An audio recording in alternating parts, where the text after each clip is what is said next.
Hello, praise the Lord. இந்த நாளுக்கான வேதவசனம் கொலோசியர் 2 அதிகாரம் 7 வசனம். நீங்கள் போதிக்கப்பட்டபடியே விசுவாசத்தில் உறுதிப்பட்டு ஸ்தோத்திரத்தோடு அதிலே பெருகுவீர்களாக. எனக்கு அன்பான கர்த்தருடைய பிள்ளைகளே, தேவனுக்கு துதி செய்வது ஒரு பாக்கியமான காரியமாய் இருக்கிறது.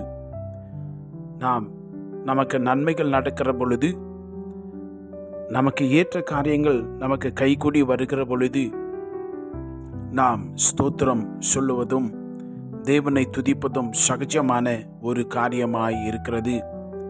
ஆனால் நாம் எதிர்பார்க்காததும் விரும்பாததும் நம்முடைய ஜெபங்களுக்கு பதில் வரவில்லையே என்று சொல்லுகிற அந்த சமயங்களில் எல்லாம் ஒருவேளை நாம் தேவனை நன்றி செலுத்துகிறவர்களாய், தேவனை ஸ்தோத்திரிக்கிறவர்களாய் நாம் இருப்போம் என்று சொன்னால், நாம் அந்த சமயத்தில் யூ ஆர் கெட்டிங் ஸ்ட்ராங்கர். அந்த சமயத்தில் நம்ம என்ன செய்கிறோம் என்று சொன்னால், தேவனிடத்தில் மிகவும் பலன் கொண்டவர்களாய் நாம் மாறுகிறவர்களாய் இருக்கிறோம் என்பதை தெரிந்து கொள்ள வேண்டும். தேவனுக்கு நாம் ஸ்தோத்திரம் செலுத்துகிறதுனாலே நாம் தேவனுக்குள்ளாய் அதிகமாய் வேரூன்றி வளரத்தக்க ஒரு அனுபவத்துக்குள்ளே நாம் வருகிறவர்களாய் இருக்கிறோம்.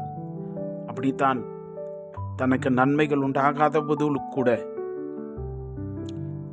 ஆபகுக்கு தீர்க்கதரிசி அப்படித்தான் சொன்னார்.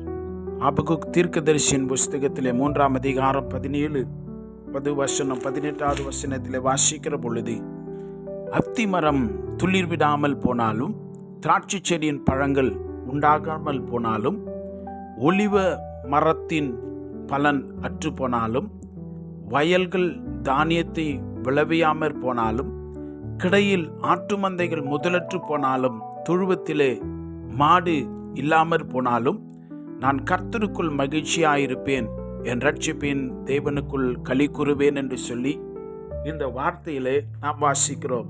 கர்த்தருடைய பரிசுத்தமான நாமம் மகிமைப்படுவதாக. இன்றைக்கு எத்தனை முறை நாம் தேவனை ஸ்தோத்திரம் சொல்லி மகிமைப்படுத்தி இருக்கிறோம். நல்ல ஆபகுக்கு தீர்க்கதரிசியை பாருங்கள். அவருடைய நிலைமை, மோசமான நிலைமையை சந்திக்கிற பொழுது கூட தனக்கு வரவேண்டிய பலன்கள் வராமல் நஷ்டமான சூழ்நிலை, குறைவான சூழ்நிலையிலும் கூட அவர் சொல்லுகிறார், நான் தேவனுக்குள்ளே மகிழ்ச்சியாய் இருப்பேன் என்று சொல்லி, என் கர்த்தருக்குள்ளே நான் மகிழ்ந்து களி கூறுவேன் என்று அவர் சொல்லுகிறதை பார்க்கிறோம். இது அந்த விசுவாசம் தேவனுக்குள்ளே பலப்படுகிறதை அது காட்டுகிறதா இருக்கிறது. வேதத்திலே வாசிக்கிறோம், தேவனை துதிப்பதே ஏற்றதாய் இருக்கிறது என்று சொல்லி நாம் சங்கீதங்களின் புஸ்தகத்திலே நாம் வாசிக்கிறோம். உங்களுடைய வாழ்வில் எத்தனை முறை நமக்கு நன்மைகள் உண்டாகாத பொழுது, நன்மையான காரியங்கள் நடைபெறாமல் போன பொழுது நீங்கள் எத்தனை முறை தேவனுக்கு ஸ்தோத்திரம் செலுத்தி இருக்கிறீர்கள்? உடைய வாழ்வில் எப்பொழுதும் வேதம் சொல்கிறது, எப்பொழுதும் எல்லாவற்றுக்காகவும் தேவனை ஸ்தோத்திரியுங்கள் என்று சொல்லி தாவீது சொன்னான். சங்கீதம் 34:1, எக்காலத்தில் நான் கர்த்தரை ஸ்தோத்திரிப்பேன், அவர் துதி எப்பொழுதும் என் வாயில் இருக்கும் என்று அவன் சொல்லியிருக்கிறான். Yes, God is good at all times. Yes, அவர் எல்லா நேரங்களில் அவர் நன்மை செய்கிறவராகவே ஸ்தோத்திரம் பண்ணிக்கொண்டே இருங்க. நீங்கள் எதிர்பார்த்தது தாமதமாகிறதா, ஸ்தோத்திரம் பண்ணிக்கொண்டே இருங்கள். நீங்கள் ஜெபித்த ஜெபங்களுக்கு ஒன்றும் பதில் கிடைக்கவில்லையா, ஸ்தோத்திரம் பண்ணிக்கொண்டே இருங்கள்.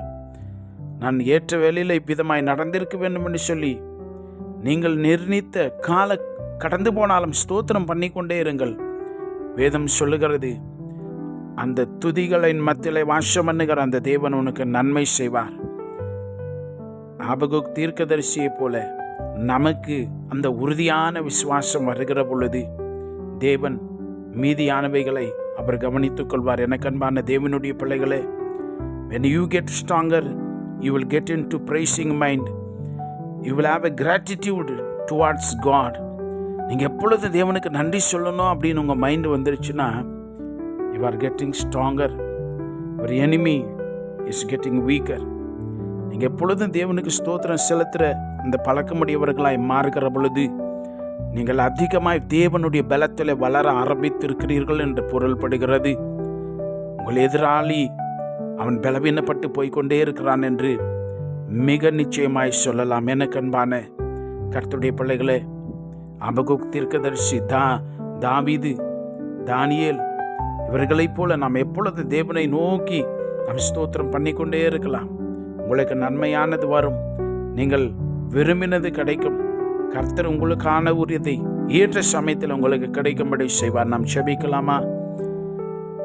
இந்த ஜனத்தை எனக்கென்று ஏற்படுத்தினேன், இவர்கள் என் துதியை சொல்லி வருவார்கள் என்று சொல்லி உமக்குள் இவர்களாய் எங்களை மாற்றிக்கொண்ட அந்த அன்புக்காய் ஸ்தோத்திரம்.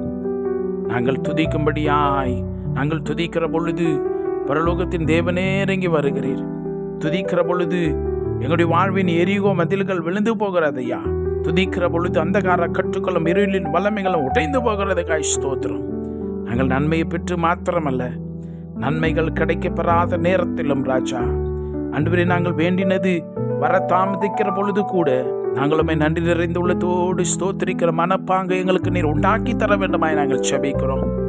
எங்களுடைய முழு மனதினாலுமை ஸ்தோத்திரித்து மகிமைப்படுத்த நீர் உதவி செய்வீராக. இந்த வார்த்தைகளை கேட்டுக்கொண்டு பிள்ளைகளுடைய நாவுகளும் ஆண்டவரே உடைய வாய் முழுமையும் ராஜா நிறைவாய் ஸ்தோத்திரிக்கிறவர்களாய் மாறட்டும். எப்பொழுதும் எல்லா இடங்களிலும் ஸ்தோத்திரிக்க கிருபை செய்யும், ஆசீர்வதியும். இயேசுவின் வல்லமை உள்ள நாமத்தில் ஜெபிக்கிறோம் பிதாவே, ஆமென். God bless you.